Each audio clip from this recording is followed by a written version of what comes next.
অন্যান্য সরকারের কিছু কিছু কৃতিত্ব নাই সেটা বলবো না, কিন্তু উল্লেখ করার মতো নয়। শহীদ রাষ্ট্রপতি জিয়াউর রহমান গণশিক্ষা কার্যক্রমের মধ্য দিয়ে সাক্ষরতার অভিযান চালিয়ে বয়স্কদের জন্য বয়স্ক শিক্ষা পাঠশালা এবং কর্মসূচি প্রণয়ন করে সাক্ষরতার হার বাড়িয়েছিলেন। এই জন্যই সবসময় বলি, বাংলাদেশে যা কিছুই সংস্কার এবং উৎপাদনশীল শিক্ষা, উন্নয়ন এবং সমৃদ্ধির পরিকল্পনা প্রণীত হয়েছে, বাস্তবায়ন হয়েছে, সকল কিছুই বিএনপির হাত ধরেই শুরু হয়েছে। অন্যান্য সরকারের কিছু কিছু কৃতিত্ব নাই সেটা বলবো না, কিন্তু উল্লেখ করার মতো নয়। আমরা এই প্রাইভেট সেক্টরের জন্য যে দ্বার উন্মুক্ত করলাম, শিল্প কারখানা, গার্মেন্ট শিল্পের জন্য যে উদ্যোগ প্রথম থেকে রাষ্ট্রপতি জিয়াউর রহমান গ্রহণ করলেন,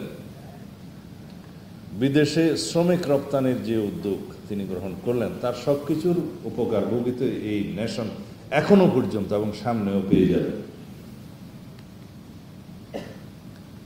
তাই সবার জন্য শিক্ষা কার্যক্রমের জন্য আমরা শুরু করেছিলাম খাদ্যের বিনিময়ে, ফুড ফর এডুকেশন, খাদ্যের বিনিময়ে শিক্ষা হবে বাংলা। পরে সেটা পরবর্তী সরকার অর্থের বিনিময়ে শিক্ষা, এই কর্মসূচি কন্টিনিউ করেছেন, কিন্তু প্রসার করেননি। অন্তত প্রাইমারি শিক্ষায় একটা বৈপ্লবিক পরিবর্তন আমরা লক্ষ্য করেছি তখন।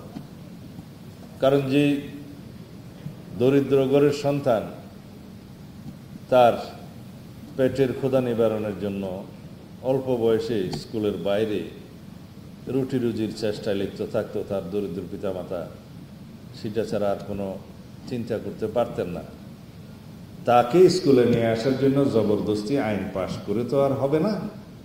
আমরা সেটা যেভাবে করতে হয় সেভাবে তাকে করেছি। তার ছেলে শিক্ষিতও হচ্ছে, আর্থিক বা খাদ্যের সহযোগিতাও পাচ্ছে, এবং যে কোনো পিতামাতা তার সন্তানকে শিক্ষিত করতে চাইবেন, সেটাই তো স্বাভাবিক, তাই হয়েছে। যে দেশে সিভিক সেন্সের মাত্রাটা এখনো ওই পর্যায়ে যায় নাই, যে দেশে অর্থনৈতিক অবস্থার মান ওই পর্যায়ে যায় নাই, সেই দেশে সেই উপযোগী কর্ম পরিকল্পনা করতে হয় এবং নীতি ও আইন প্রণয়ন করতে হয়। জবরদস্তি কোনো আইন প্রণয়ন করে মানুষকে সেই লেভেলে উন্নীত করা যায় না, জাতিকে সেই লেভেলে উন্নত করা যায় না। সেই জন্যে আমরা বলি যে আমরা কোনো বিষয়ে স্বপ্ন দেখব, পরিকল্পনা করব, আইন প্রণয়ন করব, বাস্তবায়ন করব, সেটা ওভারনাইট হয় না, সেটা পর্যায়ক্রমে হতে হয়। সেইভাবেই আগামী দিনের কর্মপরিকল্পনা ইনশাআল্লাহ আমরা সাজিয়েছি, সাজাবো।